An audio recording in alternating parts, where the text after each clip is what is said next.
और मृत्यु को प्राप्त ना हो, इसीलिए हमारी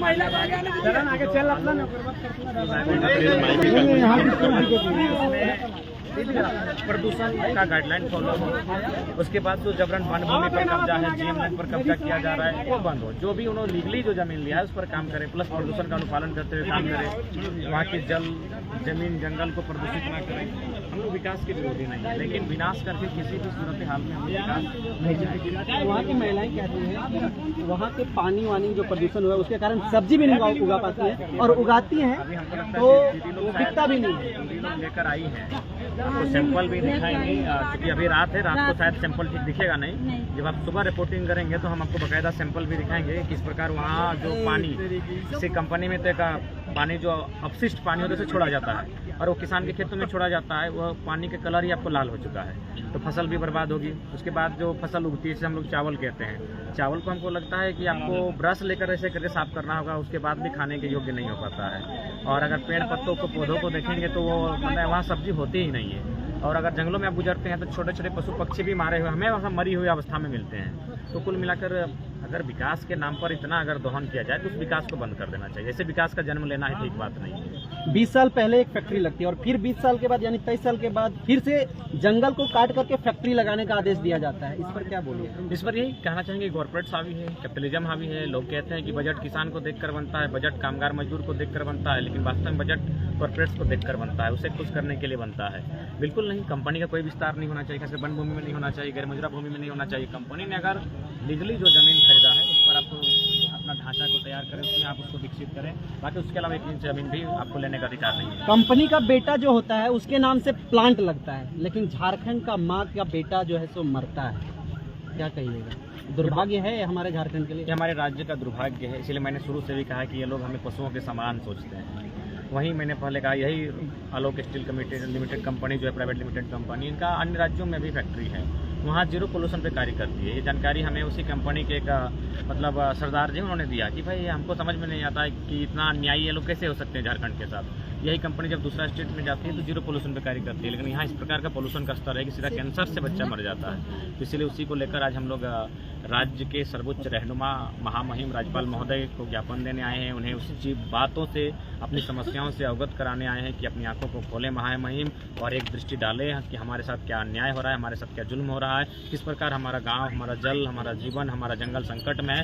एक बार आंखें खोलकर उस पर दृष्टि डालें और उस पर न्याय करें। दादा, आप 2 दिन का ये आंदोलन था, लेकिन आज का समापन की स्थिति में कल का क्या कुछ रणनीति होने वाला है? जो जहाँ से आज पदयात्रा समाप्त हुई, कल वहीं से आरंभ होगी और हम लोग राजभवन की ओर कुछ करेंगे और राज्यपाल से मिलने के लिए हम लोग अपना जो ज्ञापन है दिए हैं, उसके बाद उन्हें संज्ञान में देते हुए इन चीज़ों पर चर्चा करेंगे। और हम लोग चाहेंगे कि जो फैक्ट्री है उस पर जो प्रदूषण फैलाया जा रहा है उस पर प्रतिबंध हो। फैक्ट्री जो अपनी जमीन का इलीगली विस्तारीकरण कर रही है उस पर प्रतिबंध हो, और उसी विषय पर हम लोग की चर्चा करनी है।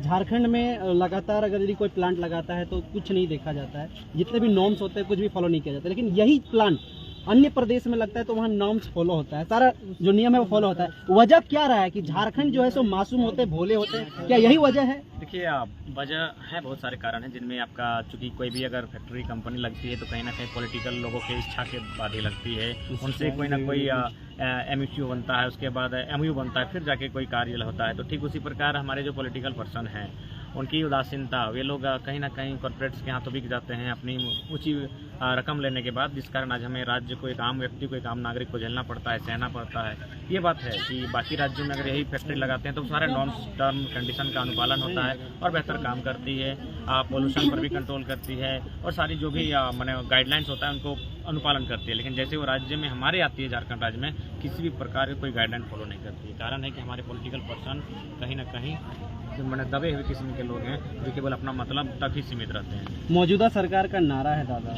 जल, जंगल, जमीन, लेकिन दुर्भाग्य है फैक्ट्री बनाने के लिए जल और जंगल जमीन को मतलब देखिए, आप सीधा बात है, हम बार बार कहेंगे ड्रामा करने की कोई जरूरत नहीं है। माननीय मुख्यमंत्री जो हेमंत सोरेन आए हैं, रघुवर दास की आलोचना करके आए हैं, तो सबसे पहला अगर आपको काम करना है तो रघुवर दास के टाइम जो GM लैंड को लैंड बैंक में तब्दील किया गया था, आप उसे निरस्त करें और बिल्कुल जो हमारी ज़मीनें हैं, जीएम लैंड भी कहीं ना कहीं ग्रामीणों का ज़मीन होता है, वो किसी प्रकार से सरकार के हिस्से में नहीं जा सकता है, ना सरकार के अंतर्गत जा सकता है। तो जो भी सरकार ने ज़मीन संबंधित विवाद उत्पन्न किए हैं रघुवर दास ने, उन्हें अपने रख दीजिए। आखिर आप तो उन्हीं को लेकर, आप 1985 को लेकर 32 लेकर आए थे, तो ठीक उसी प्रकार जो भी उन्होंने ज़मीन संबंधित विवाद किए थे उनको सुलझाने के लिए उन्हें निरस्त करते हुए एक बेहतर नीति बनाए। बल्कि आप प्रयास करें, जो एचईसी का इतना बड़ा ज़मीन खाली पड़ा है, रैयतों को वापस करें। वहाँ जब कोई उद्योग की स्थापना नहीं हो पाई है या फिर वो ज़मीन अगर छूटा हुआ है तो फिर वापस करिए, तो न्यायालय का गाइडलाइन भी है। ये मासूम का जो लोग यहाँ पे ठहरे हैं इस पंचायत भवन में, थोड़ा जूम करिएगा समझो जी, जो पंचायत भवन में यहाँ पानी का व्यवस्था नहीं है, उसके बावजूद भी लोग यहाँ पे रुकेंगे, रहेंगे। कैसा पीड़ा है, किस तरह का ये संवेदना है, थोड़ा सा आपके मुख से। देखिए, आप झारखंड ही पीड़ित है तो जाहिर सी बात है झारखंड का बेटा बेटी लोग खुशहाल कैसे हो सकता है। यहाँ वे लोग खुशहाल हैं जो राज्य से संबंध नहीं रखते हैं, जो भाड़े में रहते हैं वो खुशहाल रह सकते हैं, जो 2 दिन रहने के लिए आए वो खुशहाल रह सकते हैं, लेकिन जो सदियों से भूभाग में बसते हैं आज उनकी स्थिति इतनी खराब है कि आज वो कहीं ना कहीं पीड़ित हैं, शोषित हैं, आज दमित हैं और लगातार उनका शोषण चल रहा है। आप अगर रामगढ़ से उठकर धनबाद जाते हैं, बोकारो जाते हैं, हर जगह आपको ये समस्या मिलेगी। कंपनी, फैक्ट्री, ज़मीन, यही विवाद आपको मिलेगा। और मैं भी आज स्पष्ट कहना चाहूँगा, यदि कोई कहे कि झारखंड में जो भी समस्याएं तो 1000 है, लेकिन कोई एक समस्या बताइए जिससे कि आधा माने झारखंड को पहले सॉल्व करना चाहिए, वो है ज़मीन संबंधित। ज़मीन यानी उद्योग, ज़मीन यानी कोयला का खदान, ज़मीन यानी ज़मीन पर कब्जा, कंपनी, फैक्ट्री, यानी ज़मीन से रिलेटेड जितना भी समस्या है, अगर उसका समाधान हो जाता है तो मुझे लगता है झारखंड का सबसे बड़ी समस्या का समाधान हो जाएगा। आज अभी जो लीडर थे आपके माकपा के, सबसे पहले आपके चैनल के माध्यम से उनको श्रद्धांजलि देते हैं, लेकिन उनकी हत्या के पीछे कारण क्या है? ज़मीन विवाद। इसलिए अगर ज़मीन विवाद की समस्या का समाधान हो जाएगा तो हत्याएं भी रुक जाएंगी, लोगों की परेशानियां भी रुक जाएगी, दुख दर्द का भी समाधान हो जाएगा। तो अगर राज्य सरकार कुछ चाहती है, जो जल जमीन जंगल की बात करती है, आप ज़मीन संबंधित कानूनों को मजबूत करें और ज़मीन वापसी के लिए कानून बनाएं, जो कंपनियों ने, फैक्ट्रियों ने अधिग्रहण किया है, तो मुझे लगता है झारखंड बेहतर हो जाएगा। जिनको 7 गोली लगा, जिनकी आप बात कहें, अभी विकास मुंडा की बात कर रहे हैं, सुरेश मुंडा, सुरेश मुंडा, उनको वो भी इसी कंपनी,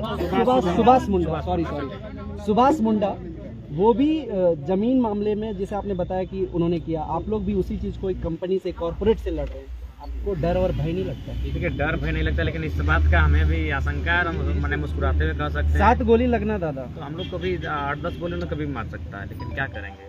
रोज सुभाष मुंडा जैसे लोग का इस राज्य में हत्या होती रहेगी जब तक ज़मीन संबंधित विवाद नहीं सुलझाए जाएंगे, जब तक कानूनों को मजबूत नहीं किया जाएगा। और जितने भी शूटर्स हैं, ये स्पष्ट कहेंगे वो गैर झारखंडी है। झारखंड के लोग कभी हत्या, छोटी सी कुटिया हो, छोटा सा गांव हो और वहीं अपना जीवन यापन हो, ये केवल और केवल वो लोग हैं जो बिल्डर्स हैं, माफिया हैं, जो भूमि माफिया हैं, वे अपने आप को स्थापित करना चाहते हैं, अरबों करोड़ों में फ्लैट्स बेचना चाहते हैं। उनकी नज़र गिद्ध दृष्टि हमारी ज़मीनों पर पड़ी है। वही काम आलोक प्राइवेट लिमिटेड कंपनी, जिनके मालिक है रामचंद्र रोंगटा, लगातार इस राज्य में कर रहे हैं। रामचंद्र रोंगटा का बेटा के नाम से प्लांट बन जाता है, लेकिन दुर्भाग्य है दादा, हम लोग के झारखंड की माँ का बेटा का मृत्यु होता है, कैंसर से पीड़ित होता है, मर जाता है, कोई देखने वाला नहीं है, कोई सुनने वाला नहीं है, कोई समझने वाला। अभी जो आप लोग लेकर के ये पीड़ा आप राजभवन तक जा रहे हैं, आशा है, विश्वास है, लगता है कुछ सुनेंगे? देखिए, अगर वास्तव में लोकतंत्र जीवंत है, यदि भारत का संविधान जीवंत है, तो हमारी बात महामहिम से होगी। और महामहिम वास्तव में अगर वे राष्ट्रपति के प्रतिनिधि के रूप में कार्यरत हैं तो जाहिर सी बात है उनकी शक्तियां हैं, और उनकी इतनी शक्तियां हैं कि रामचंद्र रोंगटा उनके सामने कुछ नहीं है। तो मुझे लगता है अगर उनमें किसी प्रकार का कोई दबाव नहीं है, अगर वास्तव में वो भारत के लोगों के लिए हैं, तो मुझे लगता है कि इस विषय को गंभीरतापूर्वक लेते हुए जो कंपनी की मैंने बंद करने की फरियाद लेकर आए हैं, या तो कंपनी बंद हो या फिर उसे गाइडलाइन दिया जाए ताकि जनजीवन वहाँ मैंने असुरक्षित ना हो, उनका जीवन डिस्टर्ब ना हो। चलिए, बहुत बहुत धन्यवाद।